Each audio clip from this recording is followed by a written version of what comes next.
स्वागत है आप सभी का माई क्लासरूम यूट्यूब चैनल पर। बच्चों, आज मैं क्वांटम वेव की बात करूंगा। क्वांटम वेव इसलिए वर्ड यूज किया क्योंकि क्वांटम वेव और उन वेव के बीच में डिफरेंसेस है जिसको मीडियम की जरूरत होती है ट्रेवल करने के लिए। फॉर एग्जाम्पल वाटर वेव की बात कर दें या साउंड वेव की बात कर दें। साउंड वेव और वाटर वेव की तरह एग्जाम्पल का अगर एम्पलीट्यूड मिल जाता है और उसको अगर हम स्क्वायर कर देते हैं तो आपको पता चल जाता है कि वो किस एनर्जी से आपको हिट करने वाला है। लेकिन क्वांटम वेव में अगर एम्पलीट्यूड आपको मिल जाता है तो उस एम्पलीट्यूड को स्क्वायर करके आप पता लगा सकते हो कि किसी एक पर्टिकुलर पॉइंट पर इलेक्ट्रॉन के मिलने की प्रोबेबिलिटी कितनी होती है।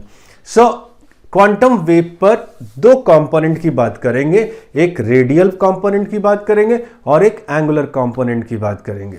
रेडियल कंपोनेंट मतलब रेफर्ड पॉइंट से कितने दूरी पर उस इलेक्ट्रॉन के मिलने की प्रोबेबिलिटी है, राइट।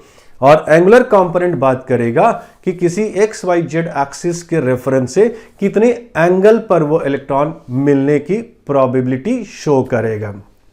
इसके पहले कि लेक्चर स्टार्ट करूं, एक स्लाइड जरूर दिखाना चाहूंगा आपको, जो आपको बहुत कुछ शब्द में ही बताने की कोशिश कर रहा होगा।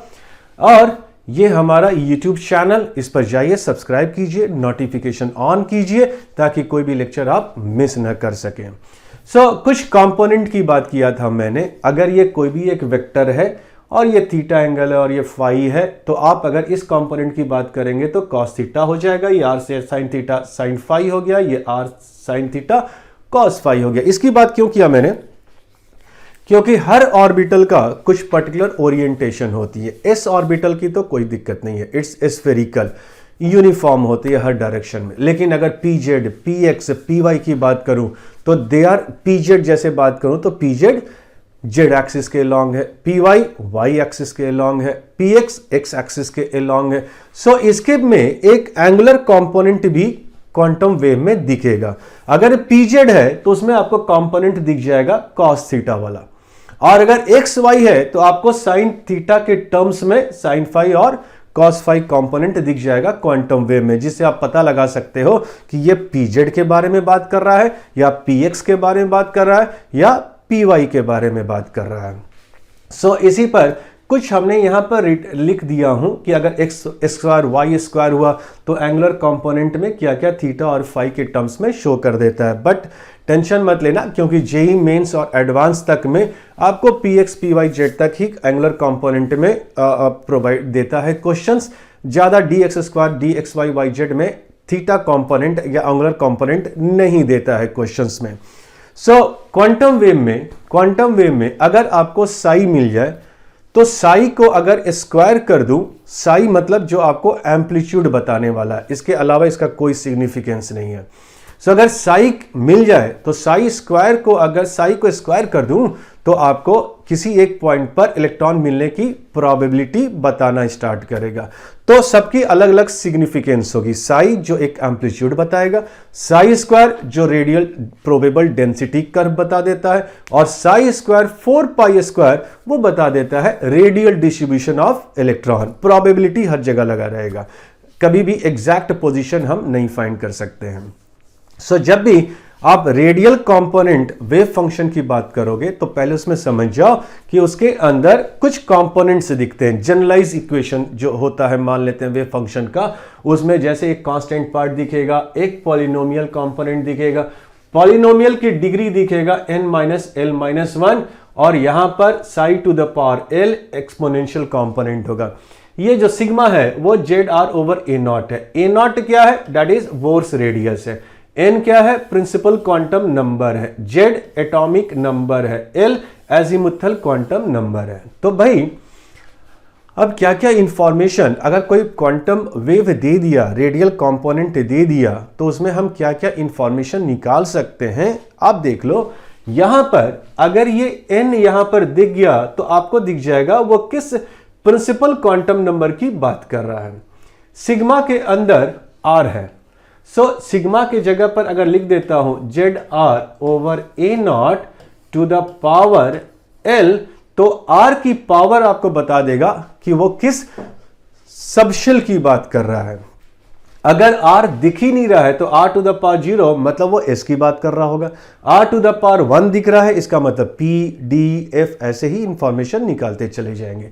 तो यहां से आपको सबशेल के बारे में मालूम चल जाएगा, r की पावर सबशेल बता देगा, यहां से आपको प्रिंसिपल क्वांटम नंबर के बारे में बता देगा, और degree of polynomial, degree of polynomial आपको बता सकता है कि कोई भी वेव ड्रॉ करोगे, कोई भी ग्राफ ड्रॉ करोगे तो कितनी बार एक्स एक्सिस कट करेगा।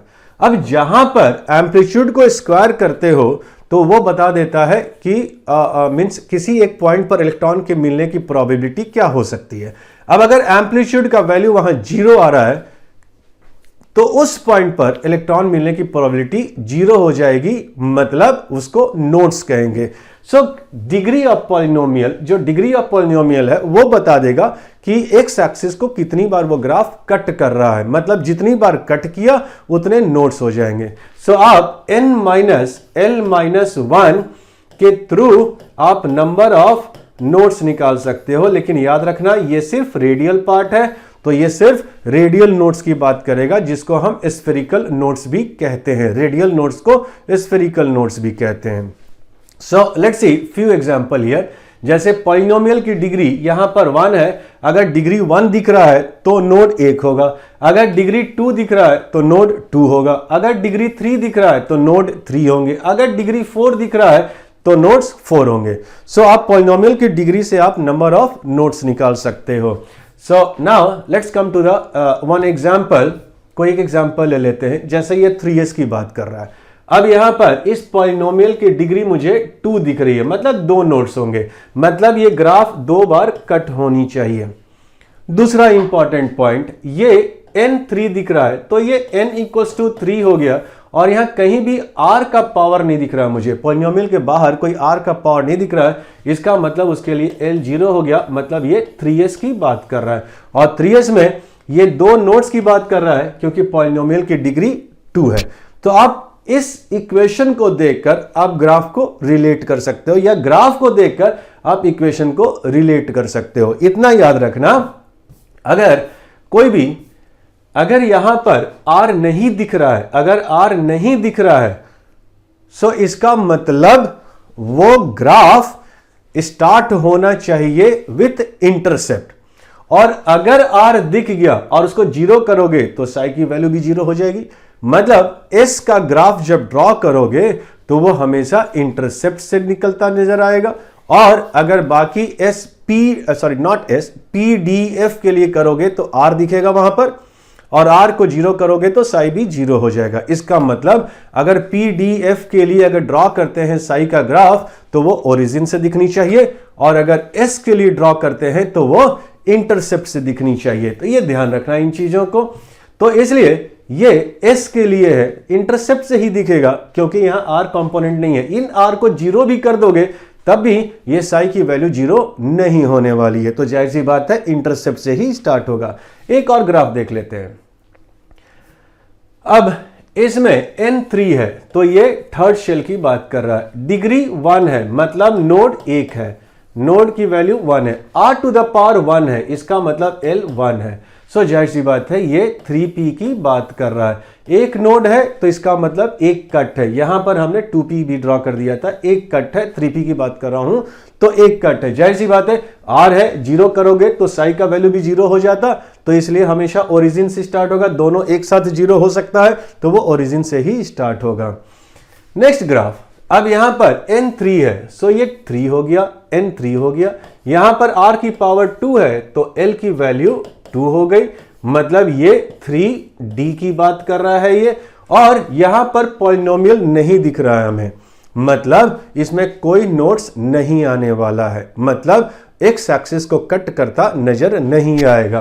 और r दिख रहा है तो 0 करोगे तो इसकी वैल्यू भी 0 हो जाएगी, तो इसका मतलब ये ओरिजिन से ही स्टार्ट होने वाला है। तो ये ओरिजिन से स्टार्ट हुआ और इनफाइनाइट तक चलता चला जा रहा है। इनफाइनाइट तक सभी ग्राफ इसलिए जा रहा है क्योंकि later part of the graph जो होता है वो कंट्रोल करता है एक्सपोनेंशियल, और अगर r को इनफाइनाइट करोगे तभी जाकर ये पार्ट 0 के टेंड शो करेगा और उसकी वैल्यू 0 हो जाएगी।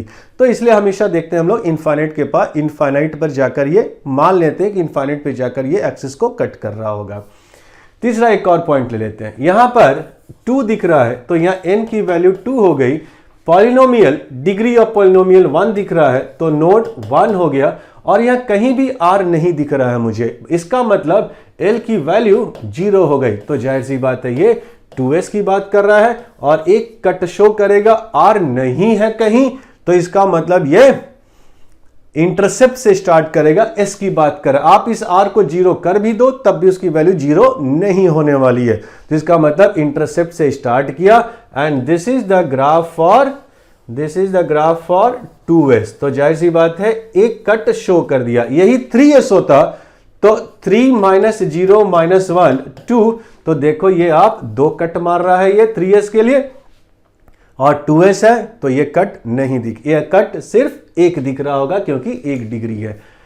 सिमिलरली ये और भी आप क्वेश्चंस प्रैक्टिस कर सकते हो। आई होप इससे आप क्वेश्चन सॉल्व करने में आपको प्रॉफिट होगा। एक पॉइंट और बता दूं, अगर कभी भी ऐसा क्वेश्चन देता है कि फाइंड द डिस्टेंस जहां पर इलेक्ट्रॉन मिलने की प्रोबेबिलिटी 0 हो जाए, तो जब भी आपको ऐसी क्वेश्चन पुटअप करता है तो आप ये पॉलिनोमियल उठा लीजिए और पॉलिनोमियल को अगर 0 कर दोगे तब जाकर ये 0 की बात करेगा। तो जब भी ऐसा क्वेश्चन आता है तो ZR ओवर 2a0 को आप 0 के बराबर कर दीजिए। आप R फाइंड कर लीजिए, a0 तो बोर्स रेडियस होता है, उसकी वैल्यू तो पता ही है। तो आप कितनी डिस्टेंस पर जाकर नोट्स मिल रहा होगा, नोट्स कितने डिस्टेंस पे मिल रहा होगा, आप उस डिस्टेंस को कैलकुलेट कर सकते हो। इसमें भी जैसे यहां पर तो नोट्स मिल ही नहीं रहा है। तीसरा, इसमें नोट्स की पोजीशन क्या होगी, नोट्स की पोजीशन क्या होगी, अगेन इसको आप 0 के बराबर पुट कर दीजिए और r की वैल्यू a0 के टर्म्स में निकाल लीजिए। और लास्ट एक इंपॉर्टेंट पॉइंट याद रखना, ग्राफ का नेचर कितने दूर तक जाएगा एक्स एक्सिस में या कितने नजदीक से स्टार्ट होगा वो डिपेंड करेगा z पर भी। यहां पर z कंपोनेंट भी आपको दिखेगा। यहां पर कहां गया, यहां z कंपोनेंट भी दिख सकता है आपको। सो कांस्टेंट के अंदर भी z कंपोनेंट दिख सकता है, तो z की वैल्यू चेंज करेगा तब भी ग्राफ थोड़ा आगे पीछे जा सकता है, जिसको हम लोग सेकेंड और थर्ड लेक्चर में कंटिन्यू करेंगे। तो नेक्स्ट लेक्चर में जरूर देखिएगा आप, जहां पर मैं साई स्क्वायर की बात करूंगा और उसके बाद मैं बात करूंगा साई स्क्वायर 4 स्क्वायर के बारे में। आई होप एंजॉय कर रहे होगे। Enjoy study, best of luck, be safe, stay safe. Thank you बच्चों, टेक केयर।